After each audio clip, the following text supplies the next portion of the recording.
Hi students! This week is one of the first in the series where we're going to look at how public relations operates in different aspects of society.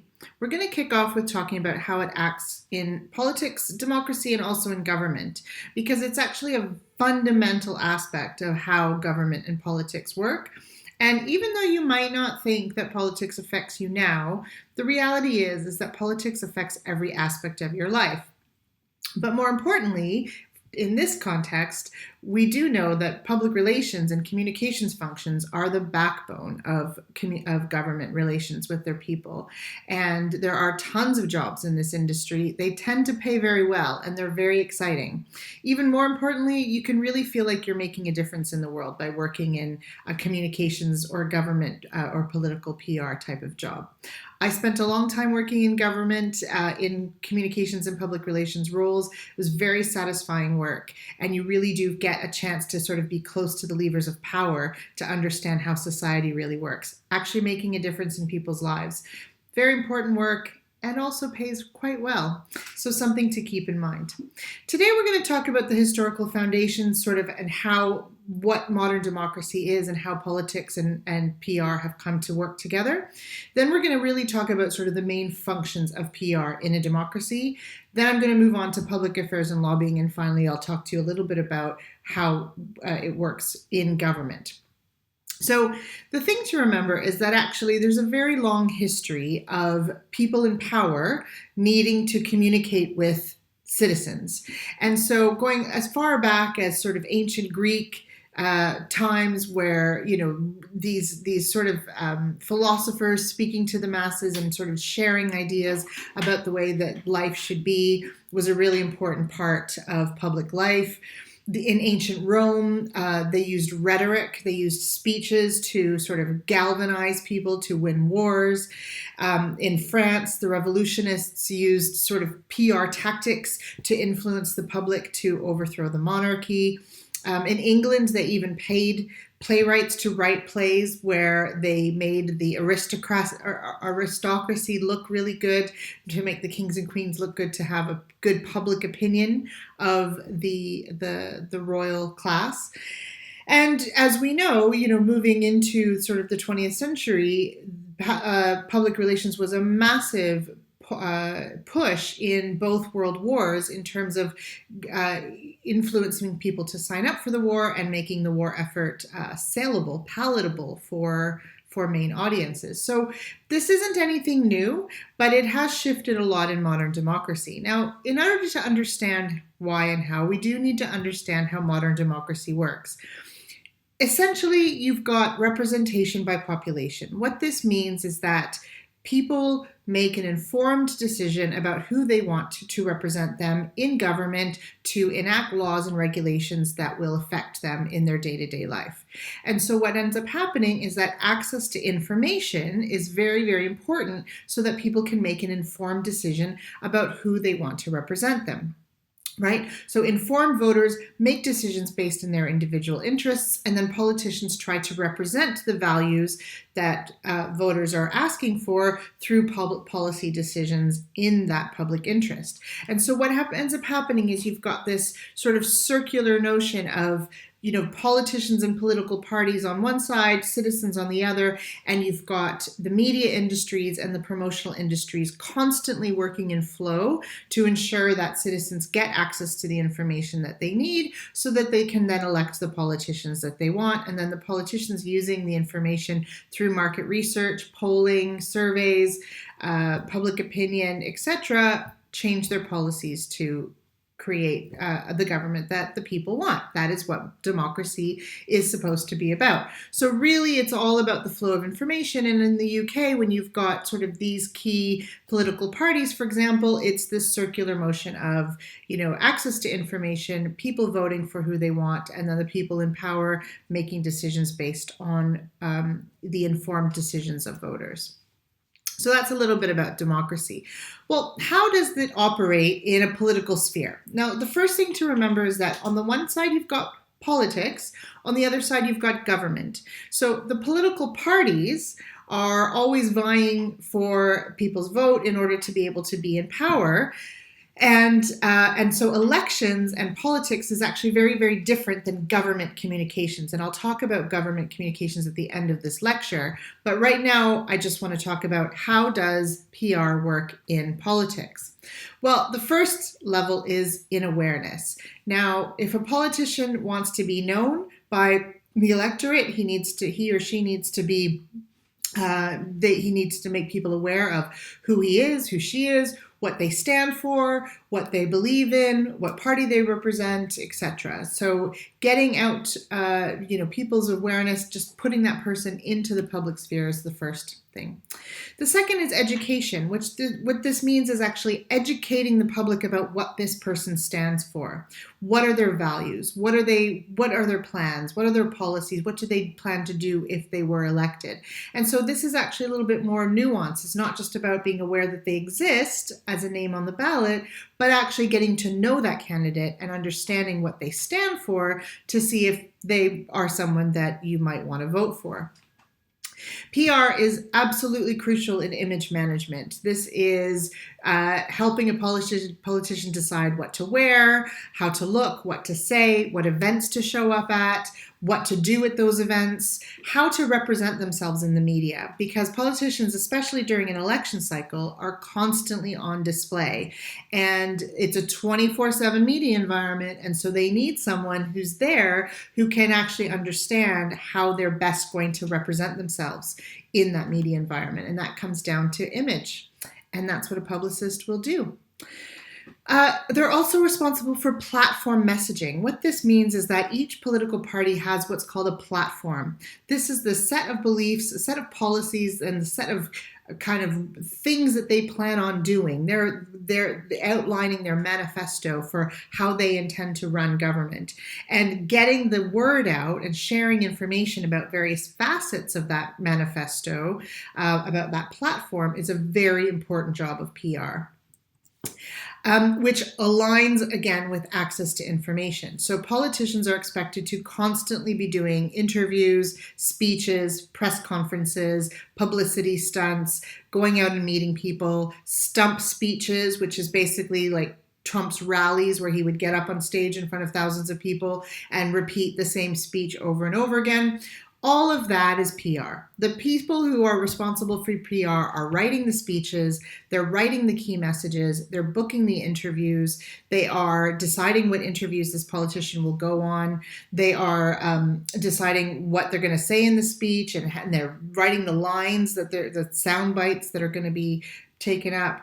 And they're basically the gateway to the politician. So they're the ones who decide how much information the public gets. It's a very powerful role. So it's the person who runs media for a politician or runs the PR for a politician is basically the gateway between them and the rest of the world. It's a very, very important function. And moving on from that is the media relations. Again, this is the access to the radio hosts, the television programs, the newspaper journalists, the magazine editors, the bloggers, etc. It's about making sure that they know that this politician stands for these things, making sure that they know that the politician is available for interviews, booking those interviews, and actually going ahead of time to the media and saying, this is what the politician wants to talk about. These are questions that you should ask them. So they're really responsible for framing how that interview actually even gets done. It's not the politician who does all of this. It's the PR person behind the scenes that's managing this image. And then finally, we have something called political spin. Now, remember I told you about spin doctors? Well, this is where it really comes into play. The idea that basically politicians can kind of slip out of any compromising position by switching the narrative or changing the tone or, putting a positive spin on something is a major part of politics. And politicians are famous for being able to spin their way out of a problem or a crisis. And that really comes from the fact that there's probably a PR person behind them saying, if you get asked this, say this. This is how you switch the narrative. This is how you change the tone. So, it's really about sort of using facts and using narrative and using stories in a way to kind of tell the story from your perspective and not getting stuck in trouble. So you can see that, from an election standpoint, the people who work in communications or PR in a political sphere are hugely important. They basically are the ones that are managing the campaign. They're managing the information that people get about the politician. They're managing, the entire message.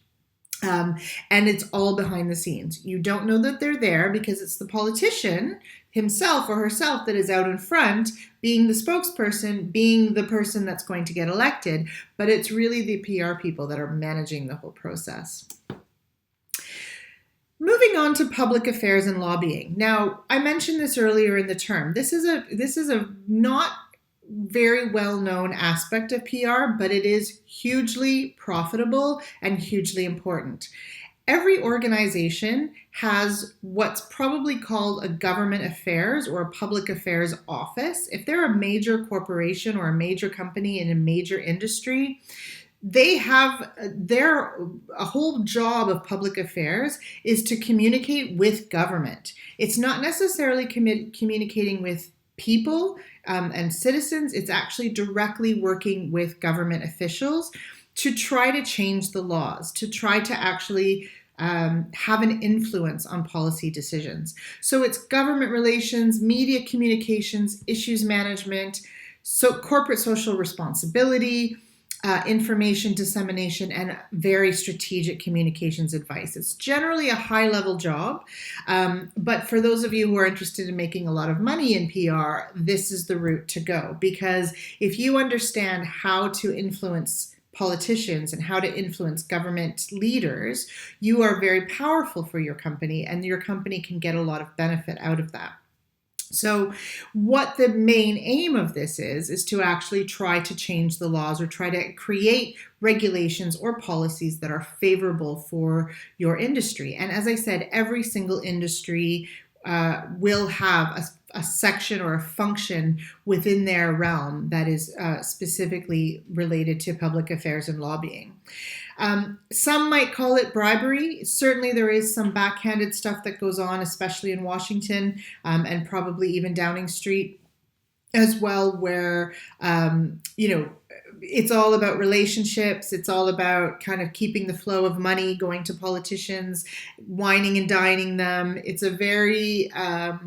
it can be a very manipulative world where this happens, but that's the exception, not the norm. There is a normal function of public affairs that is actually highly regulated, highly important, highly professional.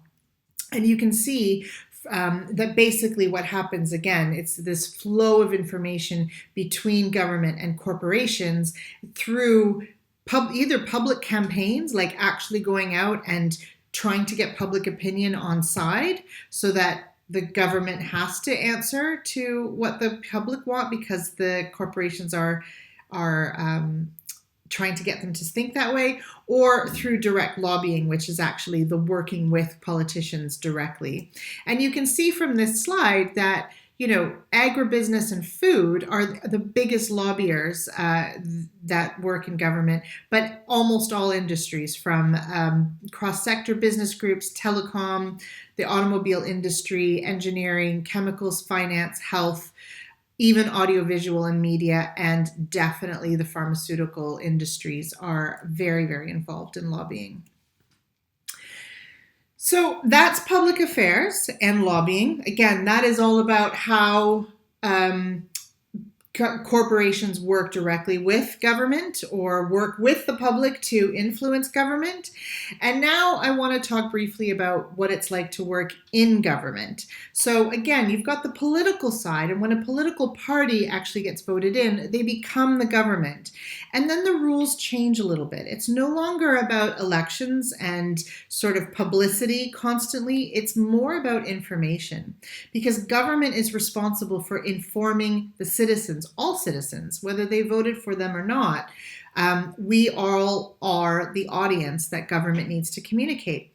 And this could be for something simple, like the government wants us to eat more fruits and vegetables. So you have your 5 a day program. You've got certainly everything that's happening with the pandemic and COVID. You've got Public Health England That is government having to communicate that you need to wash your hands for 20 seconds, or that you need to wear a face covering. All of that is government communications. Anti-smoking campaigns, government communications, traffic laws, or new guidelines that are coming in on the roads. Taxes, anything that's related to services that the government provides, they need to inform and communicate with the citizenry about that. And so there's many, many ways of doing that.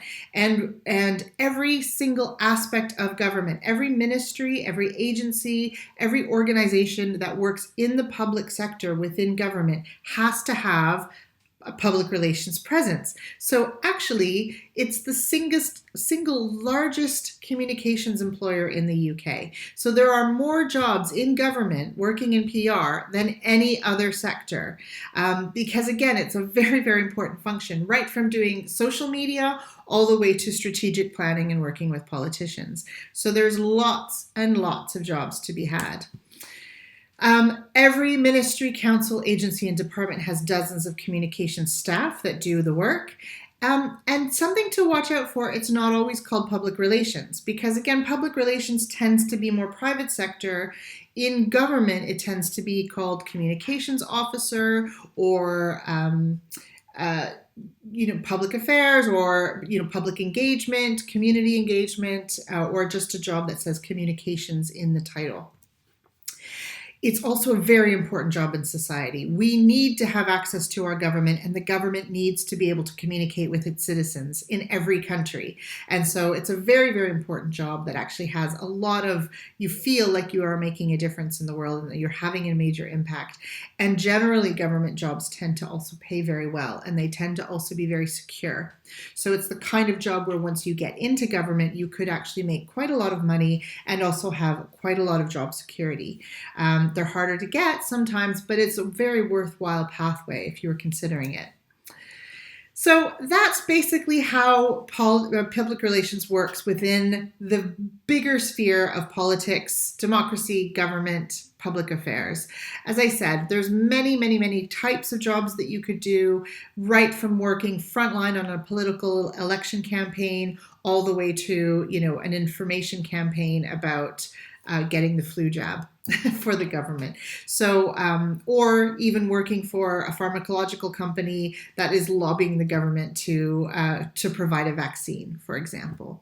So there's a lot of communications jobs that are available in this field. Most of them are very, very interesting, and I don't want you to think that just because it's got a political angle that you should be turned off, because actually the work can be quite satisfying and can really make you feel like you're taking part in society as well.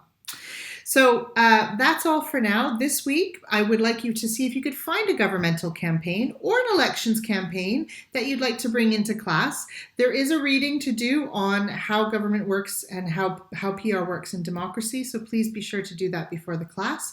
And I look forward to our discussion.